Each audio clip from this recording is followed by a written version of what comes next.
we are separate from what we are experiencing. But that very same experience, if we are one with it, will do. Do you see? You don't need another experience, okay? You don't need even a deeper experience.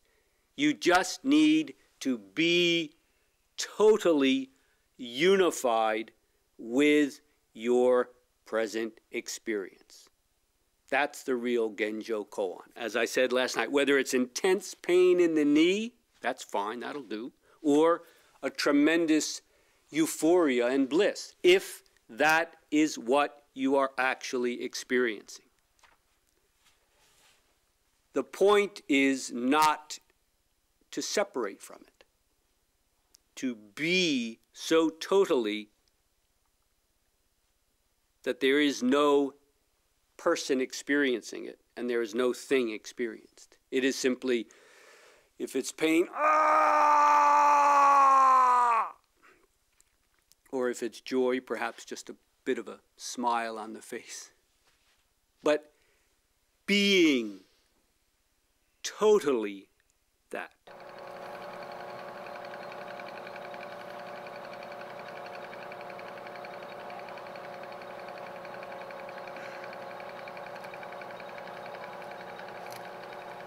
As long as we divide things in half, it's not very far across that river, is it? Have any of you seen? You could swim across. It's not that far. It's not that far. But if every time we get halfway, we stop, and then halfway of what is left, do you see? There may only be 1 foot left. But if we take a half of that, and then a half of that, we will never arrive.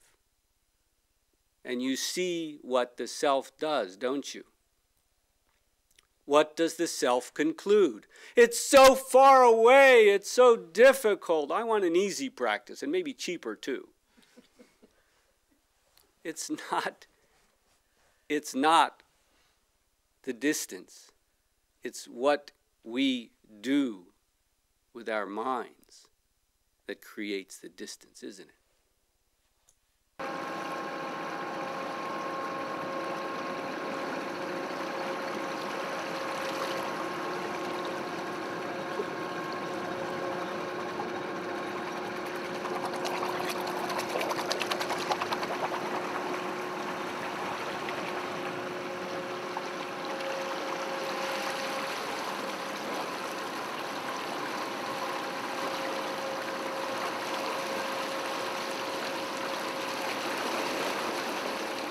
Sitting, just being one with the breath. This is so valuable and so precious.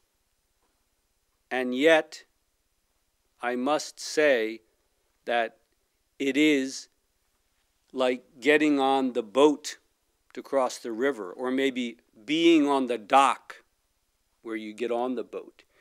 Having found the dock to cross over to the other river. You're so elated at seeing the dock that you sit down there and you enjoy oneness. But of course, Buddhism is about actually boarding that boat and crossing over to the other side. So I welcome you in your practice, hard fought, to finally come home to one. But that is not by any means the end of Zen practice.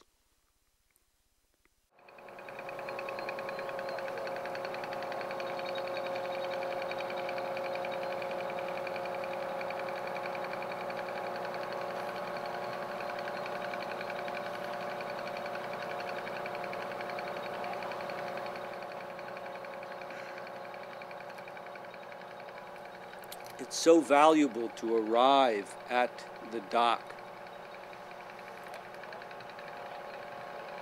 It's a great confirmation to be able to see, finally see the wood, or perhaps even the other side, to taste it.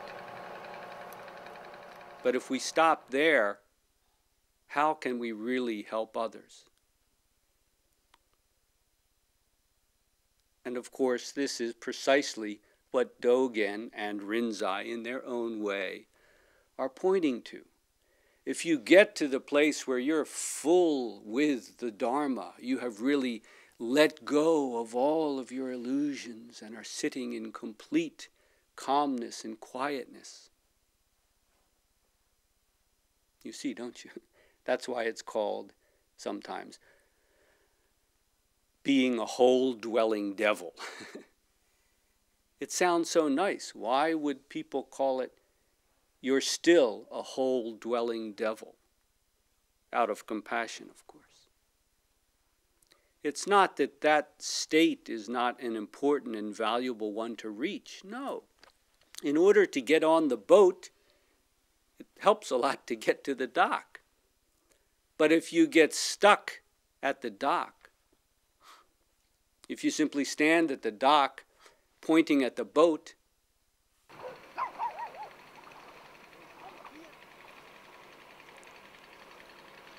I urge you, I think you have already seen the value and the limit of will, of effort, of determination. Very important to get the engine running. And once it's up and running, you don't stop, but the practice takes a different turn. If you stop, it may seem for a while very, very clear, very, very comfortable, very, very illuminating, but that passes in time. If it passes in time, it is not the Dharma, is it?